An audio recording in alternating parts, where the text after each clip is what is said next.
humanidad se acaba como la conocemos. El final se transforma en un nuevo comienzo.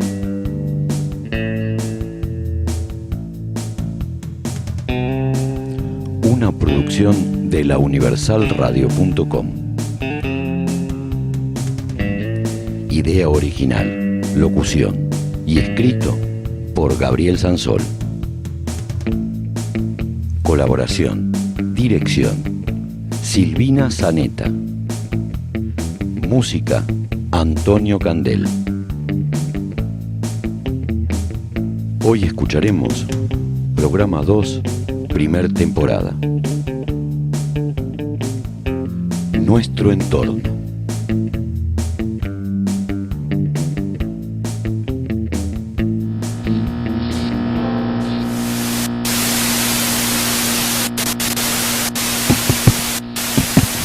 Hola, hola, hola.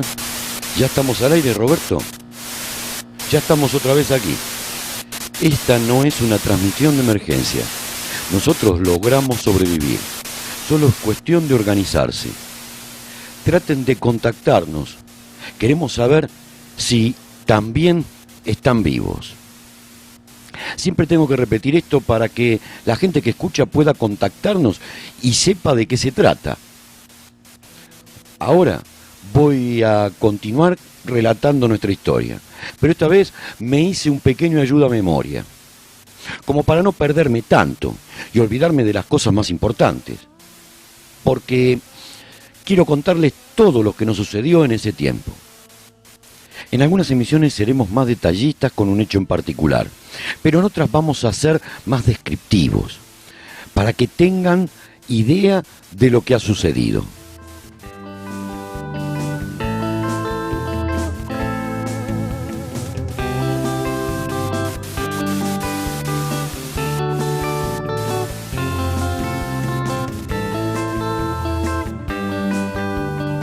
En los días siguientes pasamos de ser 2 a ser 6. Y de golpe el número de personas se disparó rápidamente. La gente comenzaba a salir de sus escondites.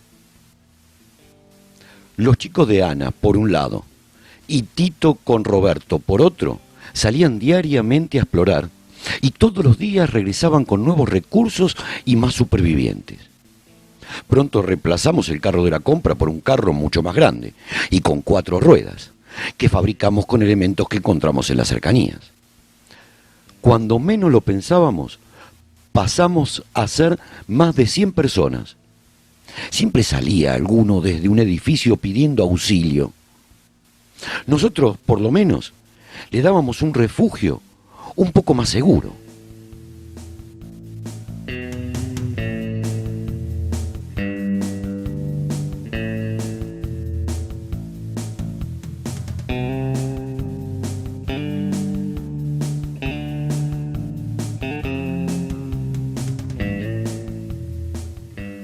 Como el tiempo que había pasado desde el desastre no eran más que solo unos meses, los recursos se encontraban fácilmente y sin alejarse mucho de donde nos escondíamos.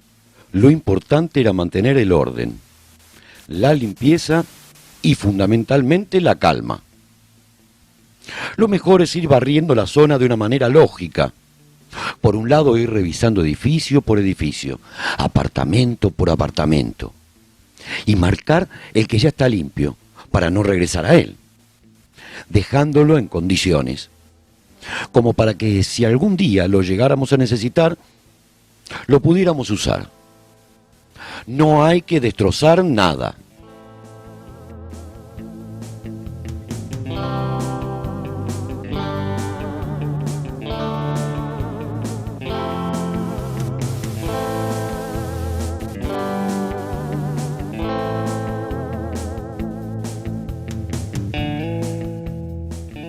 Tito, como toda persona organizada, dibujó un plano y tomó nota de todo lo explorado, marcando las zonas que ya habíamos limpiado. Esto nos ayudó para proveernos de madera, ropa y muchos alimentos. También nos anotó las cantidades que entraban, las que se consumían y dónde se almacenaban, porque fuimos eligiendo casas donde almacenar cosas diversas. Era todo un inventario. Tito era muy organizado.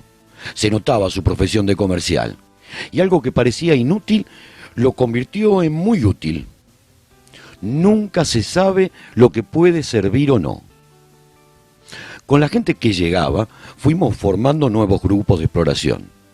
Y construimos más carros. Y todo se aceleró. Pero por poco tiempo. No olviden que esta no es una transmisión de emergencia. Nosotros pudimos sobrevivir. Si están vivos, traten de contactarnos. Estamos en Colonia y Barrondo, Madrid.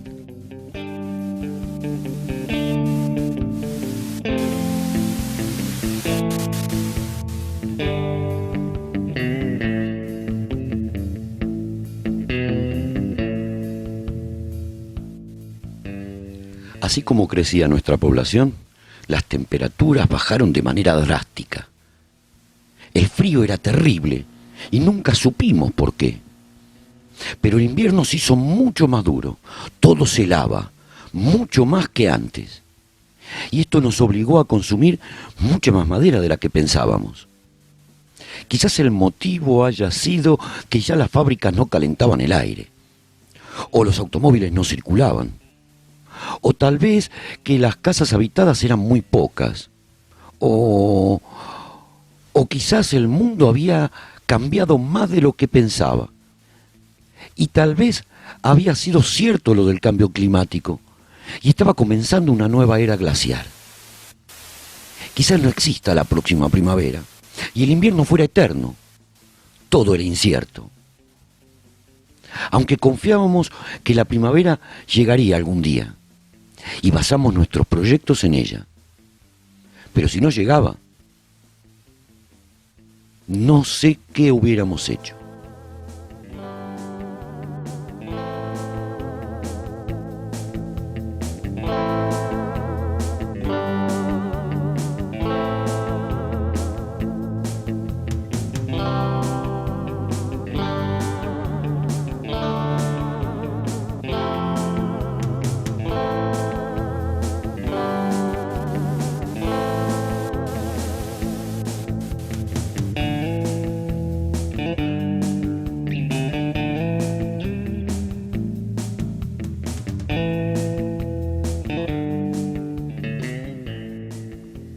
Junto a la casa había un gran local vacío, que unimos a la comunidad colocando una puerta. Ya estando todos juntos podíamos calentarnos mejor. También construimos una chimenea. Y del lado exterior de los muros fuimos acumulando madera y material de descarte. Y de esa manera aumentamos la aislación del local. Estábamos allí, todos amontonados, escapando del frío. Era como una especie de centro de refugiados, en cuyo interior se veían tiendas de campaña montadas por las familias para tener un poco de intimidad. La luz relampagueante de los fuegos, el humo, el murmullo que por momentos eran risas y por momentos eran llantos. Todo formaba parte del improvisado escenario. En el fondo de la comunidad existía un estudio de televisión, con salida a la calle Martín Machío. Por ahora no lo precisamos, y no nos preocupamos por el espacio que en él teníamos, ya que era mucho más frío que el local donde estábamos. Los techos eran demasiado altos y complicados de calentar. El local era enorme, de unos 10 metros de ancho por 20 o 30 de profundidad. Era como un gran garaje. Le construimos una división para separar una parte donde había un portón que daba hacia el exterior. Y allí instalamos un pequeño taller para manufacturar herramientas y los carros y elementos en general. La electricidad disponible era utilizada en su mayor parte en dicho local. A las casas vacías de la comunidad las comenzamos a utilizar como depósitos. Algunas con ropa, otras con electrónica y así las siguientes. Y las cosas que no le encontrábamos gran utilidad eran colocadas en el exterior del local cubiertas por mantas de manera prolija. y eso hacía evidente que la zona estaba llena de supervivientes. Con el frío desaparecieron los gruñidos extraños por la noche y los gritos. Eso nos dio mucha más tranquilidad para dar paseos de reconocimiento por la zona. De esa manera fuimos dibujando el nuevo plano de la colonia Ibarrondo.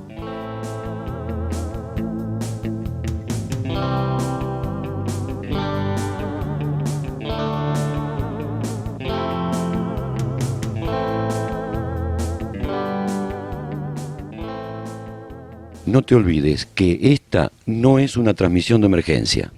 Nosotros pudimos sobrevivir. Si están vivos, traten de contactar con nosotros. Estamos en Colonia Ibarrondo, Madrid. Continúo con la historia. Nadie sabía bien qué había sucedido. Algunos contaban historias de zombies, otros de enfermos, o extraterrestres con naves y ataques celestiales. Virus mutantes esparcidos por la CIA, lluvia de meteoritos y muchas tonterías más. Lo que sí estábamos seguros es que hubo muchas explosiones. Una de ellas fue en la carretera que está aquí, junto a la casa, donde quedó un gran cráter situado más o menos 1 kilómetro hacia arriba. El cráter estaba lleno de agua y de él brotó un gran manantial que corría por la carretera M30 en dirección a Ventas, debido a su caída natural. La M30 estaba construida en una vaguada, así que era lógico que corriera en esa dirección.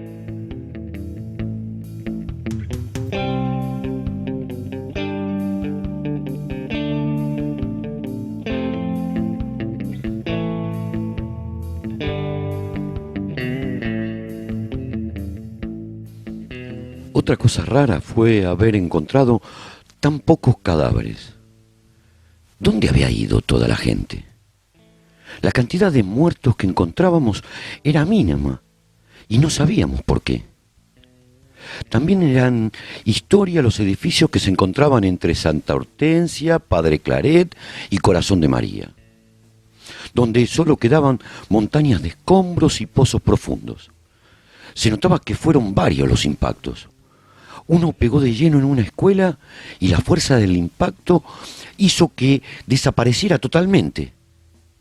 Otro de ellos cayó en un parque que estaba rodeado por grandes edificios, que a su vez cayeron por la onda expansiva, quedando un gigantesco cráter rodeado de escombros.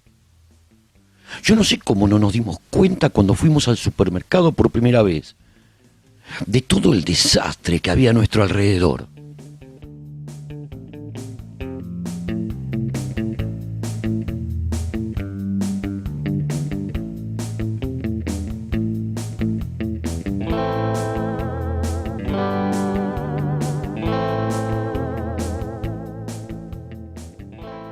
Se veía tan distinto el paisaje desde el puente peatonal que siempre estaba lleno de gente yendo y viniendo, y por debajo circulaba gran cantidad de autos a todas horas y a gran velocidad. Ahora se veía un caudaloso río de poca profundidad que ocupaba por completo la M30. La carretera a la altura de la colonia era muy ancha. Constaba de 4 carriles centrales en cada dirección y 4 laterales en cada una de ellas. En total, 16 carriles. Eran casi 100 metros de ancho. Y el río que estaba contenido en ella tendría 1 metro de profundidad. Pensé que si quitábamos los carteles, los postes, los quitamiedos de la carretera, y si hiciéramos un dique bajo el puente de la Avenida Médica, quedaría un gran lago que nos protegería la entrada de ese lado. También podríamos criar peces. Pero todo eso sería para más adelante, ya que teníamos bastantes tareas para realizar ahora.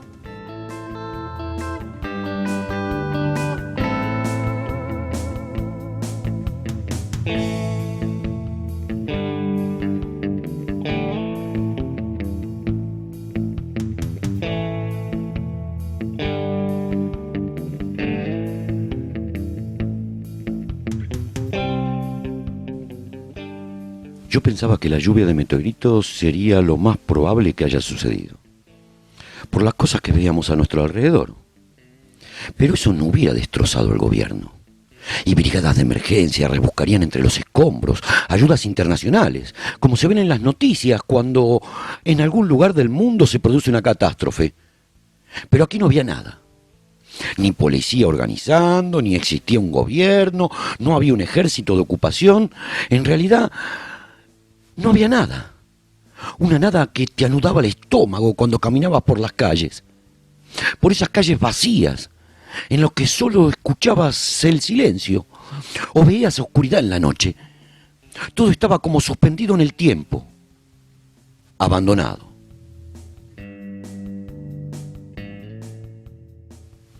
Cada grupo que llegaba tenía una historia distinta que contar, y no podíamos dilucidar a ciencia cierta qué había pasado en realidad. Eso de no tener claro lo sucedido nos tenía atemorizados, bajo constante estado de incertidumbre. Lo importante, ya que no se veían grupos de rescate, era rescatarnos nosotros mismos.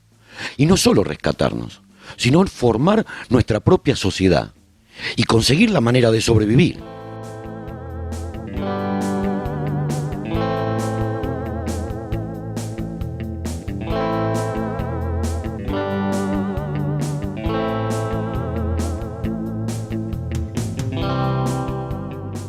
Una manera sostenible de conseguir alimentos fue la prioridad. Era fundamental sembrar. Eso lo conseguiríamos más adelante, en primavera. Pero también era imprescindible conseguir carne de animales de crianza. Pero en medio de una ciudad no era fácil. Tendríamos que hacer excursiones a larga distancia. Y aún no estábamos preparados ni para alejarnos siquiera unos pocos kilómetros.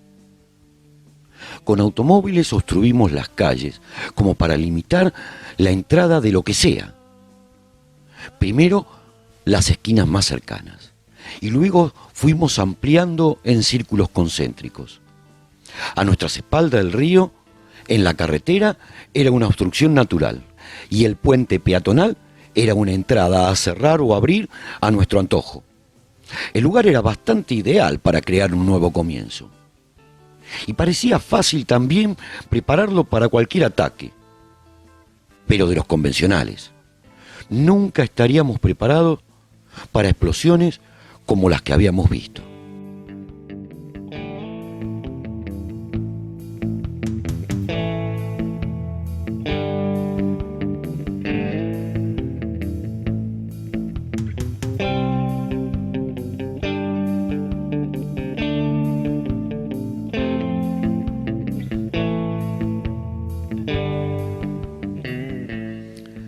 La angustia que producía caminar por las calles todavía la recuerdo. Y me dan ganas de llorar. Ese vacío, ese destrozo, la aniquilación. Los cadáveres que encontrábamos los íbamos tirando dentro de uno de los cráteres más grandes que estaba aquí cerca. Y la montaña crecía, pero no llegaba al nivel que tenía que llegar. Todos los días salíamos a limpiar casas, a acumular alimentos y a preparar un paso más para poder sobrevivir. Todos los días era una nueva aventura con cada puerta que abríamos. Sobre aquel gran cráter en donde pusimos los cadáveres, plantamos unos árboles cuando pudimos taparlo. Y pensamos que ya no íbamos a encontrar más. Lo tomamos como un símbolo de esta destrucción. Roberto, me parece que vamos a tener que cortar aquí, porque yo no puedo seguir. Recordar todo esto me destroza. No olviden que esta no es una transmisión de emergencia. Nosotros pudimos sobrevivir. Si están vivos, traten de contactarnos. Estamos en Colonia y Barrondo, Madrid. Corta, Roberto, que seguimos otro día.